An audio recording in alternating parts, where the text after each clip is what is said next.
लड़के वाले मेरी ननद को देखकर जा चुके थे। उनके चेहरे से हमेशा की तरह नकारात्मक प्रतिक्रिया ही देखने को मिली थी। कोई कमी नहीं थी उनमें। पढ़ी लिखी, कमाऊं, अच्छी कदकाठी की, नैन नक्श भी अच्छे ही कहे जाएंगे। रंग ही तो सांवला है। नकारात्मक उत्तर मिलने पर सब यही सोचकर संतोष कर लेते कि जब कुदरत चाहेगी तभी रिश्ता तय होगा। लेकिन दीदी बेचारी बूझ सी जाती थी। उम्र भी तो कोई चीज़ होती है। इस मई को दीदी पूरी 30 की हो चुकी है। जो जो उम्र बढ़ेगी त्यों रिश्ता मिलना और कठिन हो जाएगा। सोच सोचकर मेरे सास ससुर को रात रात भर नींद नहीं आती थी। लेकिन जैसे तैसे से भी तो संबंध नहीं जोड़ा जा सकता था ना। कम से कम मानसिक उत्तर से तो मिलना ही चाहिए। एक सांवले रंग के कारण उसे विवाह करके कुएं में तो नहीं धकेल सकते। सोचकर सास ससुर अपने मन को समझाते रहते। मेरे पति रवि दीदी से साल भर छोटे थे। लेकिन जब दीदी का रिश्ता किसी तरह भी होने में नहीं आ रहा था तो मेरे सास ससुर को बेटे रवि का विवाह करना पड़ा था भी तो हमारा प्रेम विवाह। मेरे परिवार वाले भी मेरे विवाह को लेकर अपने आप को असुरक्षित महसूस कर रहे थे।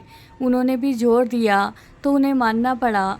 आखिर कब तक इंतजार करते। मेरे पति रवि अपनी दीदी को बहुत प्यार करते थे। आखिर क्यों नहीं करते। थी तो बहुत अच्छी, पढ़ी लिखी और इतनी ऊंची पोस्ट पर कि घर में सभी उनका बहुत सम्मान करते थे।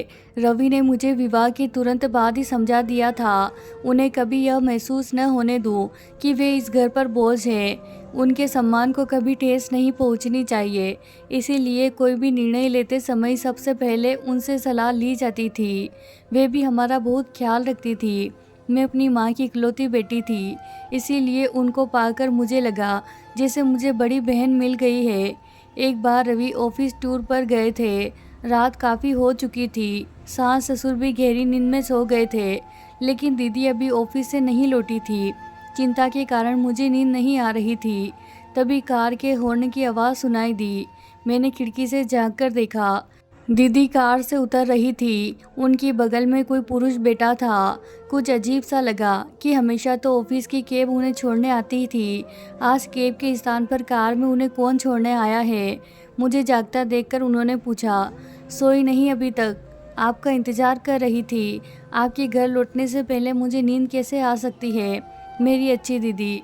मैंने उनके गले में बाहें डालते हुए उनके चेहरे पर खोजी नज़र डालते हुए कहा, आपके लिए खाना लगा दूँ? नहीं, आज ऑफिस में ही खाना खा लिया था। अब तू जाकर सो जा। गुड नाइट दीदी, मैंने कहा और सोने चली गई। लेकिन आंखों में नींद कहाँ, दिमाग में विचार आने लगे कि कोई तो बात है। पिछले कुछ दिनों से दीदी कुछ परेशान और खोई खोई सी रहती है। ऑफिस की समस्या होती तो वे घर में अवश्य बताती। कुछ तो ऐसा है जो अपने भाई कम और मित्र अधिक हैं से साझा नहीं करती। और आज इतनी रात को देर से आना, वह भी किसी पुरुष के साथ, जरूर कुछ दाल में काला है। इसी पुरुष से विवाह करना चाहती तो पूरा परिवार जानकर बहुत खुश होता। सब उनके सुख के लिए उनकी पसंद के किसी भी पुरुष को स्वीकार करने में तनिक भी देर नहीं लगाएंगे। इतना तो मैं अपने विवाह के बाद जान गई हूँ। लेकिन बात कुछ और ही है जिसे वह बता नहीं रही है। लेकिन मैं इसकी तह में जाकर ही रहूँगी। मैंने मन ही मन तय किया और फिर गहरी नींद की गोद में चली गई। सुबह 6 बजे आँख खुली तो देखा दीदी ऑफिस के लिए तैयार हो रही थी। मैंने कहा, क्या बात है दीदी, आज जल्दी? मेरी बात पूरी होने से पहले वे बोली, हाँ आज ज़रूरी मीटिंग है, इसीलिए जल्दी जाना है। नाश्ता भी ऑफिस में कर लूँगी, देर हो रही है, बाय। मेरे कुछ बोलने से पहले ही वे तीर की तरह घर से निकल गई। बाहर जाकर देखा वही गाड़ी थी। इससे पहले कि ड्राइवर को पहचानूं, वह फुर्सत से निकल गई। अब तो मुझे पक्का यकीन हो गया कि अवश्य दीदी किसी गलत पुरुष के चंगुल में फंस गई है। हो ना हो वह विवाहित है। मुझे कुछ जल्दी करना होगा, लेकिन घर में बिना किसी को बताए, वरना वे अपने आप को बहुत ही अपमानित महसूस करेगी। रात को वह व्यक्ति दीदी को छोड़ने आया। आज उसकी शक्ल की थोड़ी सी झलक देखने को मिली थी, क्योंकि मैं पहले से ही घात लगाए बैठी थी। सास ससुर ने जब देर से आने का कारण पूछा तो बिना रुके अपने कमरे की ओर जाते हुए थके स्वर में बोली, ऑफिस में मीटिंग थी, थक गई हूँ, सोने जा रही हूँ। आजकल क्या हो गया है इस लड़की को, बिना खाए सो जाती है। छोड़ दे ऐसी नौकरी, हमें नहीं चाहिए। न खाने का ठिकाना, न सोने का। माँ बड़बड़ाने लगी तो मैंने उन्हें शांत कराया कि चिंता न करें, मैं उनका खाना उनके कमरे में पहुंचा दूंगी, वे निश्चित होकर सो जाए। मैं खाना लेकर उनके कमरे में गई तो देखा वे फ़ोन पर किसी से बातें कर रही थी। मुझे देखते ही फ़ोन काट दिया। मैंने अनुरोध करने पर उन्होंने थोड़ा सा खाया। खाना खाते हुए मैंने पाया कि पहले के विपरीत वे अपनी आंखें चुराते हुए खाने को जैसे निगल रही थी। कुछ भी पूछना उचित नहीं लगा। उनके बर्तन उनके लाख मना करने पर भी उठाकर लौट आई। 2 दिन बाद रवि लौटने वाले थे। मैं अपनी सास से शॉपिंग का बहाना करके घर से सीधी दीदी के ऑफिस पहुंच गई। मुझे अचानक आया देखकर एक बार तो वे घबरा गई कि ऐसी क्या ज़रूरत पड़ गई कि मुझे ऑफिस आना पड़ा। मेरे चेहरे के भाव भांपते हुए कहा, अरे दीदी कोई ख़ास बात नहीं, यहाँ मैं कुछ काम से आई थी, सोचा आपसे मिलती चलूँ। आजकल आप घर देर से आती है, इसीलिए आपसे मिलना ही कहाँ हो पाता है। चलो ना दीदी, आज ऑफिस से छुट्टी ले लो, घर चलते हैं। नहीं, बहुत काम है, बॉस छुट्टी नहीं देगा, पूछ कर तो देखो, शायद मिल जाए। अच्छा, कोशिश करती हूँ, कह उन्होंने ज़बरदस्ती मुस्कुराने की कोशिश की। फिर बॉस के कमरे में चली गई। बॉस के ऑफिस से निकली तो वह भी उनके साथ था। अरे यह तो वही आदमी है जो दीदी को छोड़ने आता है। मेरे मुंह से बॉस आखता निकला। मैंने चारों ओर नज़र डाली। अच्छा हुआ आसपास कोई नहीं था। दीदी को इजाज़त मिल गई थी। उनका बॉस उन्हें बाहर तक छोड़ने आया, इसका मुझे कोई औचित्य नहीं लगा। मैंने उनको कुरेदने के लिए कहा, वाह दीदी, बड़ी शान है आपकी, आपका बॉस आपको बाहर तक छोड़ने आया। ऑफिस के सभी लोगों को आपसे ईर्ष्या होती होगी। दीदी फीकी सी हंसी हंस दी, कुछ बोली नहीं। सास भी दीदी को जल्दी आया देखकर बहुत खुश हुई। रात को सभी गहरी नींद सो रहे थे कि अचानक दीदी के कमरे से उल्टियाँ करने की आवाज़ें आने लगी। मैं उनके कमरे की तरफ लपकी। वे कुर्सी पर निढाल पड़ी थी। मैंने उनके माथे पर हाथ फेरते हुए कहा, क्या बात है दीदी, ऐसा तो हमने कुछ खाया नहीं कि आपको नुकसान करे, फिर बदहजमी कैसे हो गई आपको। फिर अचानक मेरा माथा ठिनका कि कहीं दीदी, मैंने उनके दोनों कंधे खिलाते हुए कहा, दीदी कहीं आपका बॉस, सच बताओ दीदी, इसीलिए आप इतनी सुस्त, बताओ ना दीदी, मुझसे कुछ मत छिपाइए, मैं किसी को नहीं बताऊंगी, मेरा विश्वास करो।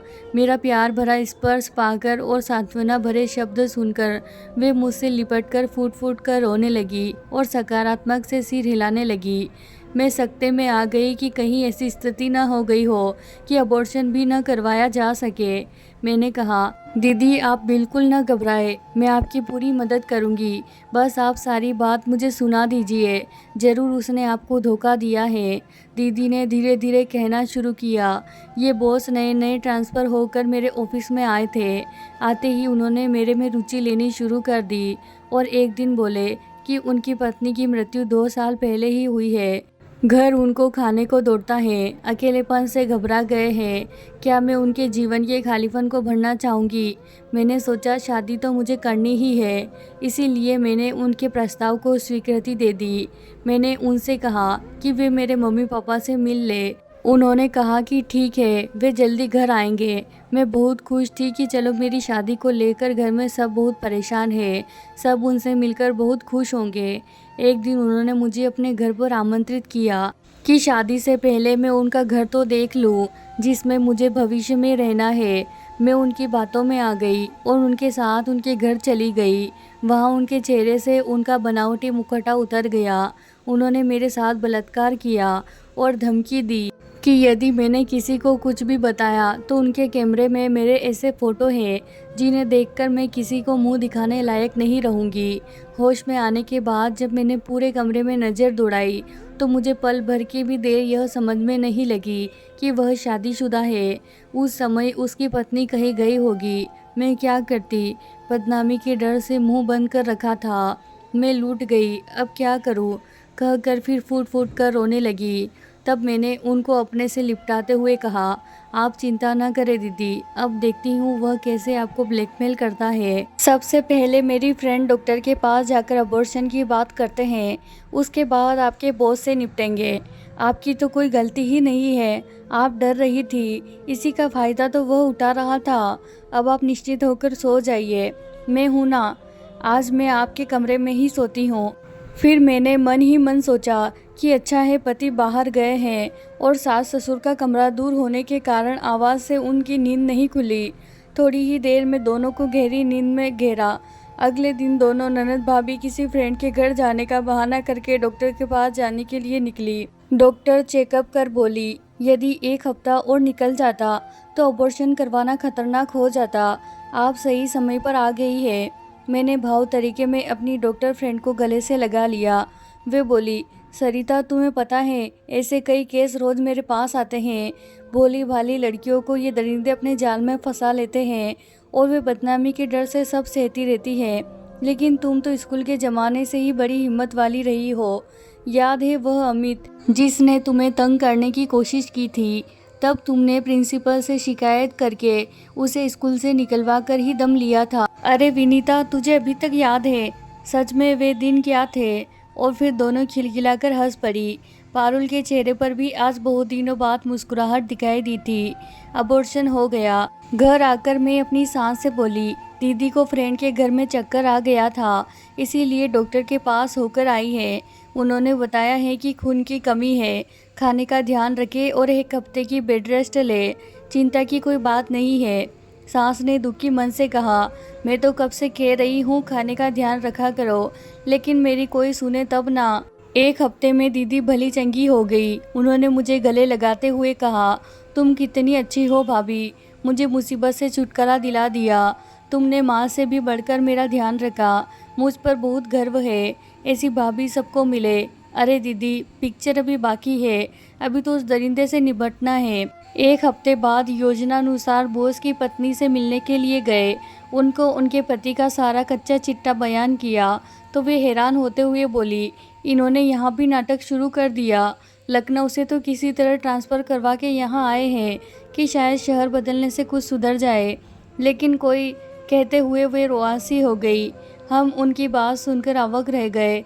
सोचने लगे कि इससे पहले न जाने कितनी लड़कियों को उसने बर्बाद किया होगा। उसकी पत्नी ने फिर कहना शुरू किया, अब मैं इन्हें माफ़ नहीं करूँगी, सज़ा दिलवा कर ही रहूँगी।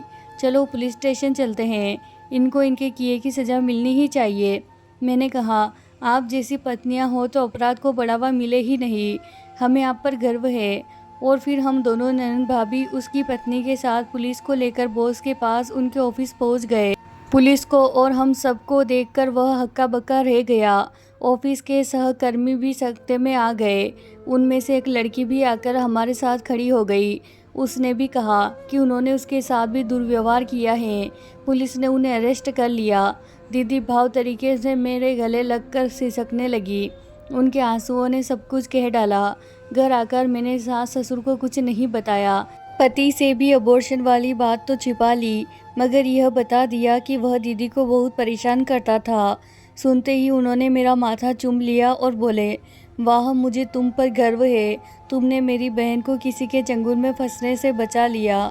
बीवी हो तो ऐसी। उनकी बात सुनकर हम ननद भाभी दोनों एक दूसरे को देखकर मुस्कुराहट दी। दोस्तों, हमारे चैनल को सब्सक्राइब करना बिल्कुल ना भूलें और वीडियो को ज़रूर लाइक कीजिए। धन्यवाद दोस्तों।